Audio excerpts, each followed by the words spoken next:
எல்லாரும் class cut பண்ணிட்டு வந்துருக்கீங்க அப்படி தானே? ஜாலியாக இருக்கீங்களா? அப்படியே சீரியஸாக இருக்கீங்களா? ஜாலியாக இருக்கீங்க. கிளாஸ் கட் பண்ணால் ஜாலியாக இருக்குமா?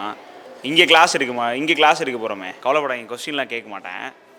காம்படிஷன்லாம் இதில் உள்ள யாரெல்லாம் காம்படிஷன்லாம் போவா? வெளி ஸ்கூலுக்கு போகிறது, இங்கே உள்ள காம்படிஷனில் யார் அதிகமாக பார்ட்டிசிபேட் பண்ணுவா? கை தூக்குங்களேன் எனக்காக. ஓகே ஓகே, சந்தோஷம் நீங்கள்லாம் வந்தது. இன்றைக்கி ஒவ்வொரு டேவும் ஒரு டே இருக்கும்.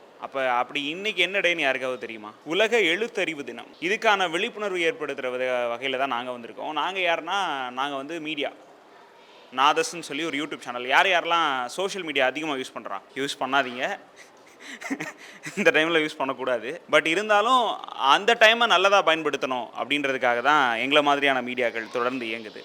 அப்படி அரசு பள்ளிகளுக்கு நிறையா செய்யணும்னு ஆசைப்பட்டு ஒரு யூடியூப் சேனல் உருவாக்கப்பட்டதுன்னா அது நாங்களாக தான் இருக்கணும்னு நினைக்கிறேன். ஏன்னா நான் முதல்ல யூடியூப் சேனல் ஆரம்பித்து எங்கள் சார் சிஇஓட்ட போய் கேட்கும்போது ஒவ்வொரு யூடியூப் சேனல்லையும் ஒன்று போடுவாங்க. சில இது சினிமா ரிவ்யூ போடுவாங்க, சில இதில் கார்ட்டூன்ஸ் போடுவாங்க, சில இதில் பாலிடிக்ஸ் போடுவாங்க. அந்த மாதிரி நம்ம என்ன பண்ண போகிறோம்னு நான் என் சிஇஓட்ட கேட்கும்போது, கவர்மெண்ட் ஸ்கூல் ஸ்டூடெண்ட்டுக்கு ஏதாவது செய்யணும், அதுக்கு ஒரு யூடியூப் சேனல் உருவாக்கணும் அப்படின்னாரு. எனக்கு தெரிஞ்சு இது வரைக்கும் உருவாக்கப்பட்ட யூடியூப் சேனல்ஸ்லேயே கவர்மெண்ட் ஸ்கூலுக்கு ஏதாவது செய்யணும்னு ஆசைப்பட்டு உருவாக்கின ஒரே யூடியூப் சேனல் நாங்கள் தான், நாதஸ் மீடியா, NAADHAS.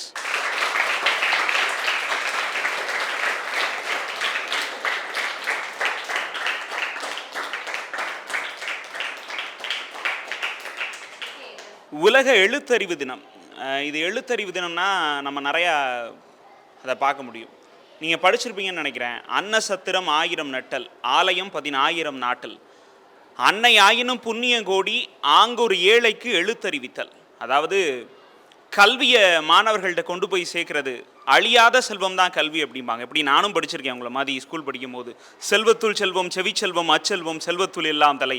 அந்த மாதிரி கல்வியை பற்றி 1000 குறளாக நம்ம படித்து மனப்பாடம் பண்ணி எழுதியிருப்போம். ஆனால் அன்னைய நாள் அது மனப்பாடத்தில் எழுதி முடித்ததோட அந்த நாள் முடிஞ்சு போயிடும்னு நினைப்போம். ஆனால் கல்வி ஒரு அழியாத செல்வம்ன்றத நீங்கள் ஸ்கூல் முடித்து, காலேஜ் முடித்து, ஏன் அதுக்கப்புறம் படிக்காமல் டிஸ்கன்டினியூ பண்ண பல பேர் நம்ம படிக்க வேண்டிய ஏஜில் படிக்காமல் போயிட்டோமேன்னு வருத்தப்படுற ஆட்கள் அதிகம். அதனால் நீங்கள் உங்கள் கிளாஸில் உள்ள நல்லா படிக்கிறவங்களா இருந்தாலும் சரி, நல்லா படிக்கிறவங்க சோர்வடையும் போது படிப்பு நமக்கு ரொம்ப முக்கியம்னு உங்களை நீங்களே ஊக்கப்படுத்திக்கணும். ஏன்னா டீச்சர் சொல்கிறது நமக்கு அட்வைஸாக தெரியும், அப்பா அம்மா சொல்கிறது நமக்கு பூமரிசமாக தெரியும். ஆனால் ஃப்ரெண்டு சொன்னான்னா அதை ஃப்ரெண்டு கேட்பான். அதனால படிப்பை மட்டும் ஒரு நாளும் கைவிட்டக்கூடாதுன்னு உங்கள் எல்லாட்டையுமே நாங்கள் கேட்டுக்கிறோம்.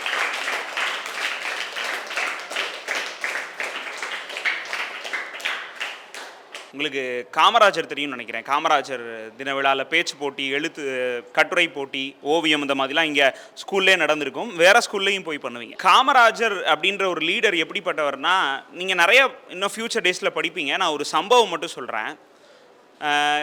யாருக்கெல்லாம் டாக்டர் ஆகணும்னு ஆசைங்க? உங்களுக்குலாம் அது ரொம்ப கனெக்ட் ஆகும்னு நினைக்கிறேன். என்னென்னா, இப்போ மருத்துவம்க்கு நீட்டுன்னு ஒரு நுழைவுத் தேர்வு இருக்குது. இந்த மாதிரி விஷயங்கள்லாம் இருக்குது. முன்னாடி உள்ள நாட்களில் எப்படி இருந்துச்சுன்னா, 12th பாஸ் பண்ணுறாங்க. 12th பாஸ் பண்ணி அவங்க மார்க்கை வச்சு அவங்க டாக்டர் படிக்கிறதா வேணாமான்ற முடிவு இருக்கும். காமராஜர்னு முதலமைச்சர் ஒருத்தர் இருந்தார், உங்கள் எல்லாருக்கும் தெரிஞ்ச மாதிரி.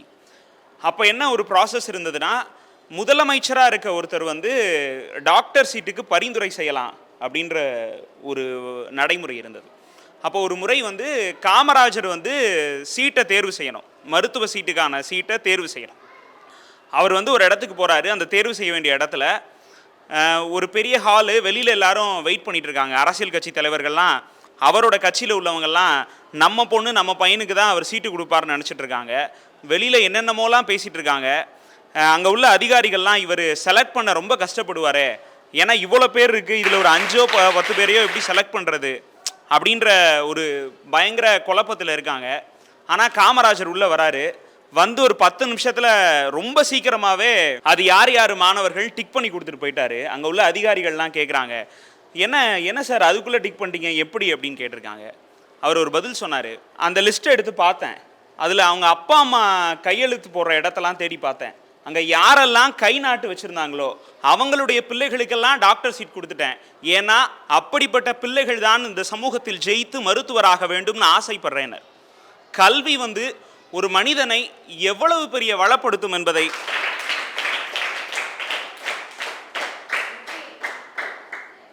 இங்கே உள்ள எல்லாரும் புரிஞ்சுக்கணும்னு கேட்டுக்கிறேன். ஏன்னா 8வது படிக்கும்போது எனக்குமே நான் முதல்ல நான் நல்லா பேசுகிறேன், ஓரளவுக்கு ஏதோ ஏதோ ஓரளவுக்கு பேசுகிறேன்ல.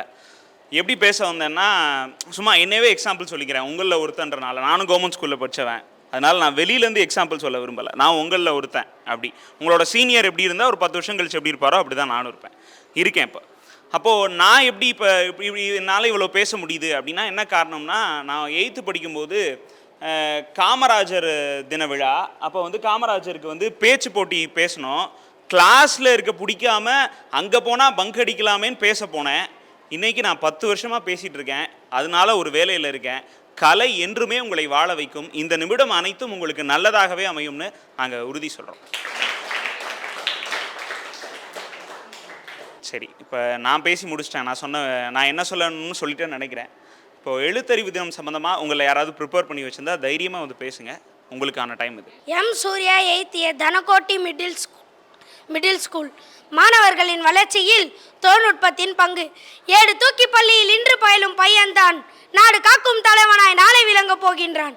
தித்திக்கும் தேன் தமிழ் திக்கட்டும் பரவட்டும் முத்தமிழ் தாய்க்கென் முதற்கண் வணக்கங்கள். எதிர்காலம் பேய்க்குளத்தில் எதிர்நீச்சல் போட்டு நித்தம் நான் பேசிட எழுதிட பேதமை புரிந்திட நடுவர் அவர்களே, ஆசிரியர் பெருமக்களே, ஆன்றோர்களே, சான்றோர்களே, என்னை போன்றோர்களே, வையகமே வானகமே உங்கள் அனைவருக்கும் என் முதற்கண் வணக்கம் ஆகட்டும் என்று சொல்ல தலைப்பிற்குள் நுழைகிறேன். தாருங்கள் தங்கள் காதுகளை. தமிழ் இலக்கியத்தை பொறுத்தவரையில் சிற்றிலக்கிய வகைகளில் ஒன்றான தூது என்பதே தகவல் தொடர்புக்கு அடிப்படையானதும் பழமையானதும் ஆகும். கேட்குக போலவும் குலக்குக போலவும் இலக்குக போலவும் இயற்றுற போலவும் அக்கிரினை மருங்கினும் அறியப்படுமே என்றது நன்னூல். அதாவது அக்காலத்தில் பேசும் ஆற்றலும் கேட்கும் ஆற்றலும் அற்ற பொருட்களை தூதாக அனுப்புதல் வழக்கமாகும். இன்று நாம் அதிகமாக செய்திகளை அனுப்புவது கைபேசி மூலமே. மக்கள் எல்லாம் மக்களானார்கள். எதனாலே? 2 ஒன்று விலைவாசி, மற்றொன்று கைபேசி. அதற்கு மேதினில் மேன்மை தரும் சிறப்பு. ஆம், கைபேசி என்னிடம் பேசியது. எல்லாம் திசைகளும் எனக்குள் அடக்கம், எல்லோருக்கும் என் மீத இன்றைய மயக்கம். வடிவத்தில் சிறியவன் நான், வாமன அவதாரம் நான். அடி எடுத்து நான் அளந்தால் அண்டமெல்லாம் சிறிதாகும். கையளவு இதயத்தில் கடலளவு ஆசைகளை கடல் கடந்து இருந்தாலும் கச்சிதமாய் எடுத்துரைப்பேன். மூர்த்தியிலே சிறியவன் நான், மும்முடங்கு பொழிகின்ற கீர்த்தியிலே உயர்ந்தவன் நான். கேள்வி நாணம் உடையவன் நான், சாதி மத பேதமின்றி சமத்துவமாய் எல்லோரின் காதோன்றும் பேசுகின்றேன், கைக்குள்ளே வாழ்கின்றேன். ஆம், எவ்வளவு உண்மை இது! இன்று வளர்ந்து வரும் தொழில்நுட்பத்தின் மக்களிடையே பெரிதும் பயன்பாட்டில் உள்ள ஊடகங்களுள் வானொலி, தொலைக்காட்சி, திரைப்படம், இணையம் போன்றவை முக்கிய பங்கு வகிக்கின்றன. நவீன கல்வி தொழில்நுட்பம் என்பது செயல்பாடு, ஒத்துழைப்பு, தேடல், ஆராய்ச்சி ஆகியவற்றோடு கற்க மாணவர்களை அனுமதிப்பதாகும். கவிஞர் உடுமல நாராயண கவி அவர்கள் விஞ்ஞானத்தை வளர்க்க போறேண்டி, மேநாட்ட அற விருந்து கழிச்சு காட்ட போறேண்டி என்ற பாடலில் பள்ளிக்கூடத்துக்கு பிள்ளைங்க போகாம படிக்க கருவி பண்ணியே வைக்கணும் என்று அவர் அன்று பாடியதை இன்று அறிவியல் தொழில்நுட்பம் நிகழ்த்திவிட்டது. மாதா, பிதா, குரு, தெய்வம். பேச பழகிய மாதாவிற்கும், பேச்சு பிழை நீக்கிய பிதாவுக்கும், பேச்சு நாகரிகம் கற்றுக் கொடுத்த குருவிற்கும், இந்த பேச்சு போட்டியில் எனக்கு பேச வாய்ப்பளித்த அனைத்து நல்லுள்ளங்களுக்கும் என் மனமார்ந்த நன்றிகள். Aim the star and shoot the tree. நட்சத்திரத்துக்கு குறிவை, நீ மரத்தை சுட்டாலும் பரவாயில்லை என்பார்கள். குறிவைப்பதுதான் முக்கியம். நான் குறிவைத்தது நட்சத்திரத்துக்கு. சுட்டது மரமா அல்லது நட்சத்திரமா என்பது நடுவர்களுக்கு தான் தெரியும். நட்சத்திரத்தை சுட முயற்சி செய்வேன், இல்லையெனில் பயிற்சி செய்வேன். நன்றி, வணக்கம்.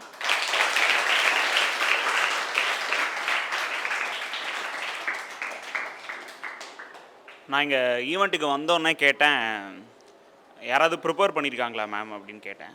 அவங்க வந்து இல்லை, நீங்கள் முன்னாடியே சொல்லியிருந்தா சூப்பராக பண்ணியிருப்போம் அப்படின்னாங்க. காலையில் வந்துட்டு தம்பி இந்த போடு போடுறானே, ஒரு 3 நாளைக்கு முன்னாடி சொல்லியிருந்தேன்னா ஒரு 3 மணி நேரம் பேசுவான்னு நினைக்கிறேன். ஒரு பேச்சாட்டல். ரொம்ப சந்தோஷம். இன்னொரு தடவை கைத்தட்டல் கொடுத்துருங்க.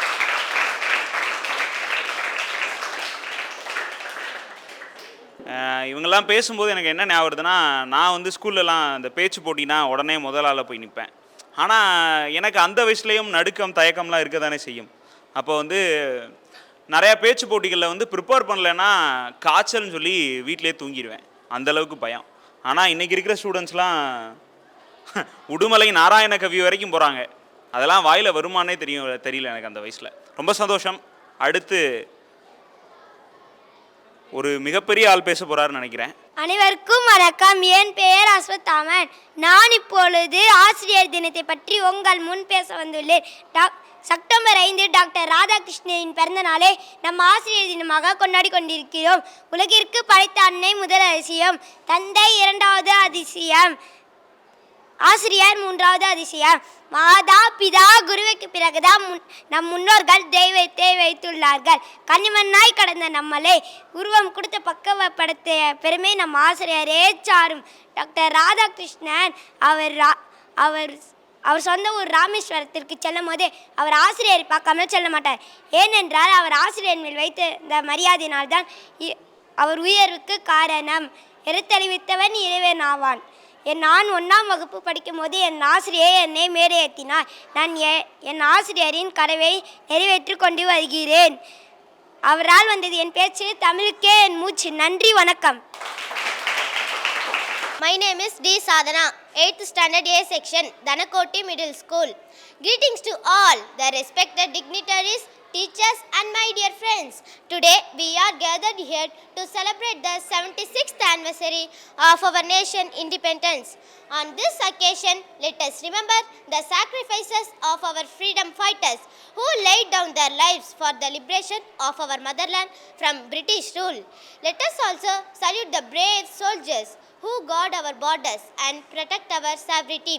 Let us also contribution of our scientists, doctors, engineers, farmers, teachers and all other citizens who work tirelessly for the progress of our development of our country. Jai Hind, Jai Bharat. அனைவருக்கும் வணக்கம். என் பெயர் S. Vaishnavi. நான் 8ஆம் வகுப்பு படிக்கின்றேன். நான் பேசப்போவது சுற்றுப்புற தூய்மையை பற்றி தான். வீடாக இருந்தாலும் சரி, வீதியாக இருந்தாலும் சரி, பள்ளியாக இருந்தாலும் சரி, அங்கு சுற்றுப்புற தூய்மை மிகவும் முக்கியம். சுற்றுப்புறம் தூய்மையாக இருந்தால்தான் சுகாதாரம் நன்றாக அமையும் என்பதை நமது முன்னோர்கள் சுத்தம் சுகம் தரும், கூழானாலும் குளித்து குடி, கந்தையானாலும் கசக்கி கட்டி என்ற பழமொழி மூலம் சுற்றுப்புற தூய்மையை விளக்கியுள்ளார்கள். நாம் சுவாசிக்கும் காற்று, அருந்தும் நீர், உண்ணும் உணவு, உடுத்தும் உடை, இவை அனைத்துமே தூய்மையாக இருக்க வேண்டும். தூய்மையான காற்றுக்கு மரங்கள் மிகவும் தேவை. ஆனால் வெட்டப்படும் மரங்களுக்கு பதிலாக வேறு மரங்கள் வைக்கப்படுவதில்லை. மரங்களை அதிகம் நட்டு அவற்றை சிறந்த முறையில் பாதுகாக்க முயற்சிக்க வேண்டும். நாம் சுற்றியுள்ள இடங்களில் நீர் தேங்காமல் பார்த்து கொள்ள வேண்டும். நீர் தேங்கினால் அது கொசுக்களின் வாழ்விடமாக மாறி நமக்கு தீராத வியாதிகளை பரிசாக தந்துவிடும். தனி மனித வாழ்விற்கு உடல் தூய்மை மிகவும் முக்கியம். ஆனால் தனி மனித வாழ்விற்கு சுற்றுப்புற தூய்மை மிகவும் முக்கியம். நன்றி, வணக்கம்.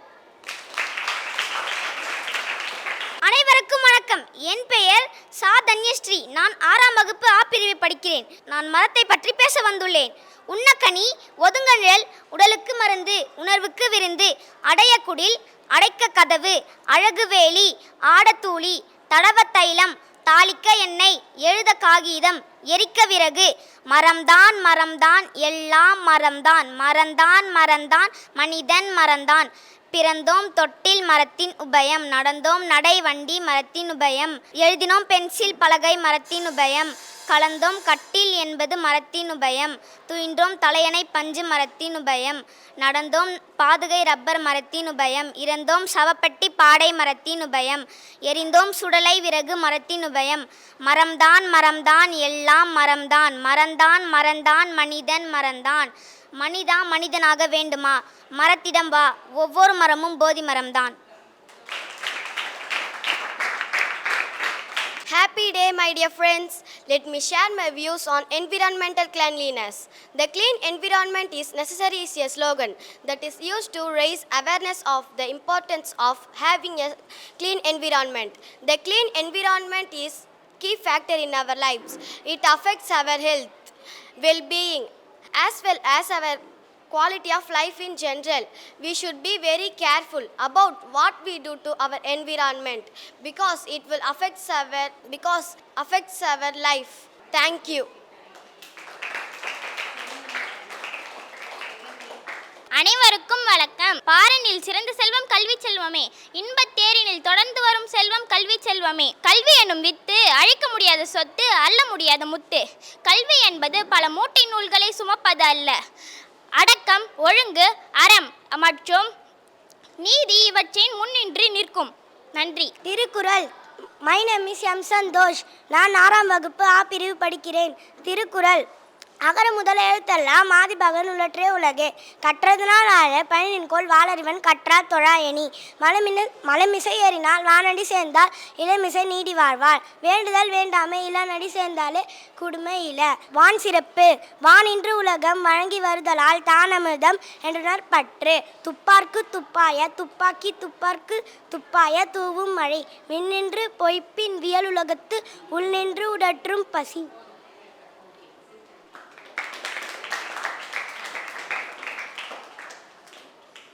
மேமே நிப்பாட்டுற அளவுக்கு தெரிஞ்சு வச்சிருக்க திருக்குறளை. சூப்பர்டா தம்பி, ஒன்றை தான் எல்லாரும் கைத்தட்டல். ஏன்னா நான் அந்த துப்பாருக்கு துப்பாய துப்பாக்கி துப்பாருக்கு துப்பாய தூவுமலை படிக்கிறதுக்குள்ளே எனக்கு பெரிய கஷ்டமாக போச்சு. ஒரு 2 நாள் லீவ் போட்டு 3ஆம் நாள் தான் போய் எழுதினேன். ரொம்ப கஷ்டமாக இல்லையா? துப்பாருக்கு துப்பாய என்ன அர்த்தமும் தெரியல இன்ன வரைக்கும். பெரிய கஷ்டம். அப்படி இருக்கும்போது இங்கே உள்ள எல்லாரும் ப்ரிப்பேர் பண்ணலான்னு சொல்லிட்டு இந்த போர்டு போடுறீங்க. எல்லாம் ஆசிரியர்கள் தின விழாக்கு ப்ரிப்பேர் பண்ணியிருப்பீங்க போல். மரம் வளர்ப்போம் சுற்றுச்சூழல்னு ஒரு ஃபங்க்ஷனை வந்து ஒரு அறம் சார்ந்த வாழ்வுக்கு பழக்கினதுக்கு ரொம்ப நன்றி. உங்களுக்கு எப்போயுமே இப்போயும் பாடத்தில் அறம் செய்ய விரும்புன்னு இருக்குன்னு நினைக்கிறேன். அது வந்து நிஜத்தில் கொஞ்சம் மாற்றிடலாம். அறம் செய்து பழகு, நல்லதையே செய்யுங்க, உங்களுக்கும் நல்லதையே நடக்கும். அரசு பள்ளிகளை ஏன் தேர்வு செஞ்சது அப்படின்ற விஷயங்கள் நான் சொன்னேன். ஏன் ஒரு யூடியூப் சேனல் ஏன் அரசு பள்ளிக்காக நாங்கள் பண்ணோம் அப்படின்ற விஷயம். அரசு பள்ளியை தேடி இருக்கும்போது என்னுடைய தலைமை நிர்வாக அதிகாரி பிரகாஷ் பழனி அவர்கள், அவர் ஒரு அரசு பள்ளியில் படித்தவர். அரசு பள்ளியில் படிச்சுட்டு இன்றைக்கி அதானி தேடிய தமிழராக இவர் இன்ட்ரடியூஸ் பண்ண ஒரு ப்ராடக்டை அதானி யூஸ் பண்ணுற அளவுக்கு பெரிய ஆளாக வந்திருக்காரு. அவர் உங்களில் ஒரு அரசு பள்ளியில் படித்த ஒரு மாணவர் என்பதில் நம்ம எல்லாரும் பெருமை கொள்ளணும்.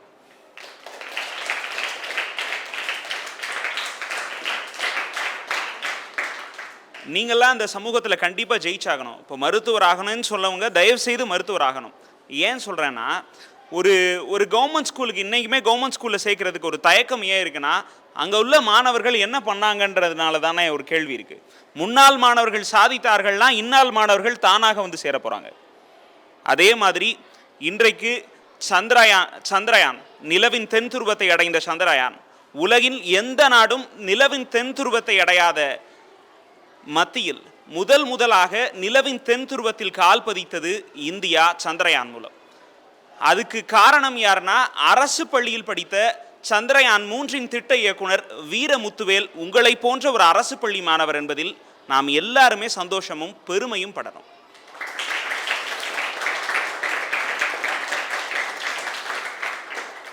முக்கியமாக நான் இந்த விஷயத்த சொல்ல விரும்புகிறேன். உங்கள் அரசு பள்ளியிலையோ இல்லை உங்களுக்கு தெரிஞ்ச அரசு பள்ளியிலையோ யாராவது ஸ்பெஷல் டேலண்ட்ஸோடு இருந்தாங்கன்னா அவங்கள வந்து நாங்கள் எங்கள் சேனல் மூலமாக அவங்க நல்லா பேசுவாங்கன்னா அவங்களுக்காக நாங்கள் வீடியோ எடுத்து நாங்கள் பண்ண தயார். ஒருத்தர் சிறந்த ஓவியம் வரைவார்னா அவங்களையும் நாங்கள் வெளியில் கொண்டு வர தயார். அரசு பள்ளி ஆசிரியர்களை யாராவது வித்தியாசமாக பாடம் எடுக்கிறாங்க, மாணவர்களை கவர்றாங்கன்னாலும் நாங்கள் அதை எங்கள் மீடியா மூலமாக மக்களுக்கு கொண்டு போய் சேர்க்குறோம். நல்லதை சொல்வோம் நாங்கள் நாதஸ். இப்போ நீங்கள் எல்லாரும் பரிசை வாங்கிக்கலாம். தம்பி கொட்டாவி விட்டுட்டான். கண்டிப்பாக ஒரு அரை மணி நேரத்தில் நீ கிளம்பிடலாம் தம்பி. ஏன்னா நானும் அப்படி தான் இருந்தேன். குனியாத, ஒன்றும் பிரச்சனை இல்லை, நானும் அப்படி தான் இல்லை. ஏன்னா எங்கேயாவது போனால் எப்படா முடிப்பாங்க அப்படின்னு இருக்கும். ஏதாவது ஒரு ஃபங்க்ஷன் போனோன்னா பேசிக்கிட்டே இருப்பாங்க. கம்பராமாயணம்பாங்க, நன்னூல்பாங்க. இதெல்லாம் நமக்கு தெரியணும்ல. கம்பராமாயணம் எனக்கு தெரிஞ்சால் தானே நான் கேட்பேன்னு. அதே மாதிரி இன்றைக்கி இருக்க நான் இந்த நிகழ்வு எப்படி பார்க்குறேன்னா, மற்ற எல்லா நிகழ்வும் இலக்கியம் கற்றையோடு முடிஞ்சு போயிடும். நீங்கள் அன்றைக்கி மரம் வளர்ப்போன்னு பேசியிருப்பீங்க, அதுக்கப்புறம் நீங்கள் போயிடுவீங்க. மரம் வளர்க்குறோமா இல்லையான்றது வேறு விஷயம். உங்களை போன்ற அரசு பள்ளி மாணவர்களை தேடி உங்கள்கிட்ட இருக்க ஸ்பெஷல் டேலண்ட்டை ஷோகேஸ் பண்ணுறதுக்காக நாங்கள் வந்திருக்கோன்றதில் நாங்கள் ரொம்பவே பெருமை அடைகிறோம். ரொம்ப நன்றி. சோஷியல் மீடியாவில் நேரத்தை செலவழிக்கும் போது அதை நல்லதுக்காக செலவழிங்க. அப்படி செலவழித்தா அதை நாதஸ்க்காக செலவழிங்கன்னு சொல்லி நன்றி தெரிவிச்சுக்கிறேன். நன்றி, வணக்கம்.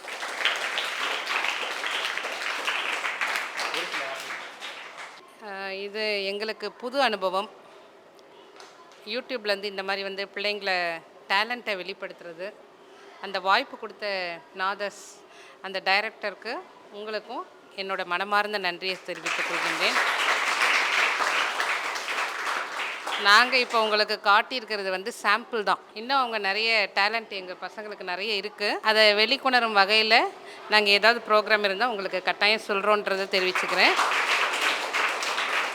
இந்த நேரம் மாணவர்களுக்கு உபயோகமாக இருந்திருக்கும். அவங்க இன்னும் அவங்க சொன்ன மாதிரி அவங்களோட ஆம்பிஷனை கட்டாயம் பின்னாடி டாக்டராவோ இன்ஜினியராகவோ ஒரு அப்துல் கலாம் மாதிரி இஸ்ரோ சயின்டிஸ்டாவோ கட்டாயம் வருவாங்க எங்கள் பிள்ளைங்கன்றதை இந்த தருணத்தில் நான் சொல்லிக்கிறேன். Thank you so much. அனைவருக்கும் வணக்கம். எங்கள் பள்ளியில் வந்து நாதஸோட மீடியா வந்தது ரொம்ப மகிழ்ச்சியாக இருக்குது. என் மாணவர்களுடைய திறமை வெளிக்கொண்டு வந்ததற்கு மிகவும் நன்றி. ஹெச்எம் எல்லா பசங்களும் எப்பவுமே என்கரேஜ் பண்ணுவாங்க. ஆனால் எல்லா கிளாஸ்லேருந்து எல்லா பசங்களையும் வர வைப்பாங்க, எல்லாம் பாட சொல்லுவாங்க. கட்டுரை பேச்சு போட்டி, நாடக போட்டி எல்லாத்துலேயுமே என்கரேஜ் பண்ணுவாங்க. அதனால் என் பள்ளி மாணவர்கள் எல்லாத்துலேயும் சிறந்து இருப்பாங்க. நீங்கள் டைம் கொடுத்தா என் பசங்க டேலண்ட் சீக்கிரமாக நல்லபடியாக நாங்கள் வெளிப்படுத்துவோம். நன்றி, வணக்கம். அனைவருக்கும் வணக்கம். எங்கள் பள்ளி மாணவர்கள் அனைவரும் முத்தான முத்துகள். அவங்கள வச்சு தான் நாங்கள் இந்த அளவுக்கு வளர்ச்சி அடைஞ்சிருக்கோம். எங்கள் மாணவர்கள் பலதரப்பட்ட சூழல்கள் வந்தாலும் அவங்க அனைவரும் பலதரப்பட்ட திறமை உள்ளவர்கள். அவர்களை இன்றைக்கி இந்த சேனல்லேருந்து திறமைகளை வெளிக்கொணர காண்பித்த இந்த யூடியூப் சேனல் நாதஸ்க்கு மிகவும் நன்றி.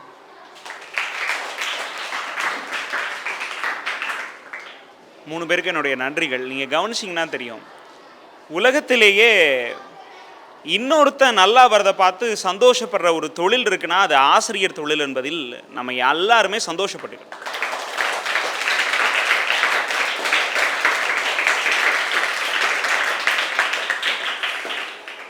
ஏன்னா நான் ஒரு தடவை ஆசிரியர்கள்ட்ட தொடர்ந்து அரசு பள்ளி ஆசிரியர்கள்ட்ட பேசும்போதெல்லாம் அவங்க பேசுனாங்கல்ல, அவங்களுக்கு உங்களை விட்டு கொடுக்கவே ஏற்கனவே ஒரு 180% அடிச்சிருக்கீங்க காலையில். ஆனாலும் அவங்க என்ன சொல்கிறாங்க, நீங்கள் எங்கள் பசங்க இன்னும் டேலண்ட்ஸ் வச்சுருக்காங்க, நீங்கள் இன்னொரு டைம் கொடுங்க, எங்கள் ஆளுங்க பூந்து விளையாடுவாங்கங்கிறாங்க. ஒரு நாளும் தன்னுடைய மாணவர்கள் ஜெயிப்பதில் மட்டுமே சந்தோஷம் செலுத்துபவர்கள் ஆசிரியர்களாக மட்டும்தான் எப்போவுமே இருக்காங்க.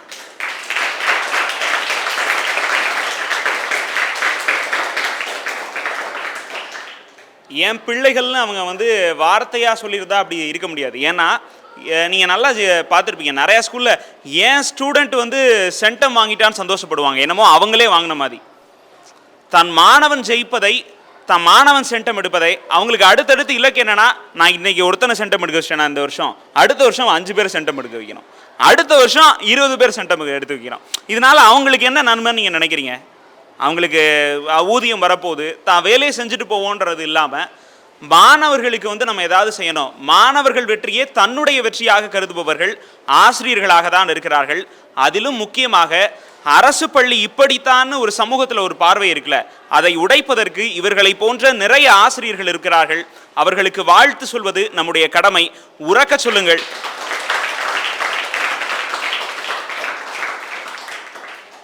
அப்புறம் முக்கியமான விஷயம் என்னன்னா, எப்படா பரிசு கொடுப்பாங்க அதானே, எனக்கெல்லாம் அப்படி தான் தோணும்.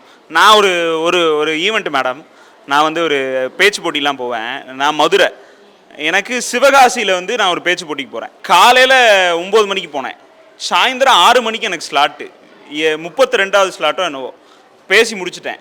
அன்றைக்கி எனக்கு பரிசுன்னு சொல்லிட்டாங்க. மறுநாள் சாயந்தரம் 6 மணிக்கு ஒரு டிஃபன் பாக்ஸை வாங்கிட்டு வந்தேன். டிஃபன் பாக்ஸை வாங்கவா நான் 35 கிலோமீட்டர் போனேன்ற எண்ணத்தை தாண்டி அந்த பரிசு கொடுக்குறாங்க, அது என்னவா வேணா இருக்கட்டும், அதை வாங்கணுன்ற எண்ணம் இருக்குல்ல, அதுதான் இவங்களை எல்லாரையுமே ஊக்கப்படுத்தும். அதை நீங்கள் செய்யணும்னு விரும்புகிறேன். எங்களுக்கு இங்கே வந்ததில் ரொம்ப சந்தோஷம், உங்களுக்கும் சந்தோஷம்னு நினைக்கிறேன். அப்படி தானே? சந்தோஷம். ஏன்னா அந்த பரிசு தான் நிறைய பேரை உயர்த்தும். எப்படி சொல்கிறேன்னா, நான் முதல்ல அந்த காமராஜர் தின விழா அதுக்கு கட்டடிச்சுட்டு போய் பேசுனேன்னு சொன்னேன்ல, அன்னைக்கு அதிசயமாக எனக்கு ப்ரைஸ் விழுந்துருச்சு, 3rd ப்ரைஸு. அதிலிருந்து நான் இன்ன வரைக்கும் 12 வருஷமாக பேசிகிட்டு இருக்கேன். இன்றைக்கி உங்கள் முன்னாடி பேசுகிறேன். காரணம், யாரோ ஒரு கொடுத்த அந்த பரிசு தான் என்னை இவ்வளோ தூரம் பேச வச்சுச்சு. இன்றைக்கி மாணவர்கள் மத்தியில் தொடர்ந்து பேசவும் வைக்குது. நன்றி.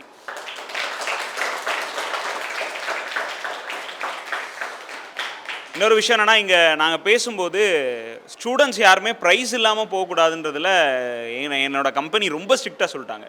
யாராவது போனால் தொலைச்சி போடுவேன்ட்டாங்க. அதனால் இன்றைக்கி எல்லாருக்கும் ப்ரைஸ் வந்துருச்சுன்னு நினைக்கிறேன். வந்துச்சு தானே?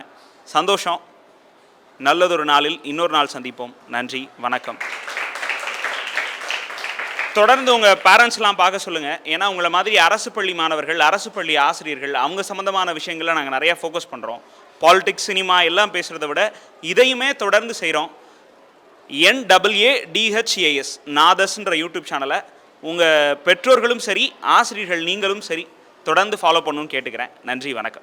சென்னை சிந்தாதிரிப்பேட்டையில் உள்ள தனக்கோட்டி நடுநிலைப் பள்ளியில் உலக எழுத்தறிவு தினத்தை முன்னிட்டு நமது நாதஸின் சார்பாக ஒரு விழா அரங்கேற்றப்பட்டு பேச்சு போட்டி போன்றவை நடத்தப்பட்டது. இதில் மாணவர்கள் உற்சாகமாக பேசி அறமோடு எப்படி வாழ்வது என்பது குறித்து நிறைய கருத்துக்களை நம்மோடு பகிர்ந்தார்கள். இவர்களுக்கு பரிசு வழங்கி பெருமை அடைகிறது நமது நாதஸ். உங்களிடமிருந்து விடைபெறுவது நான் திருவேங்கடம்.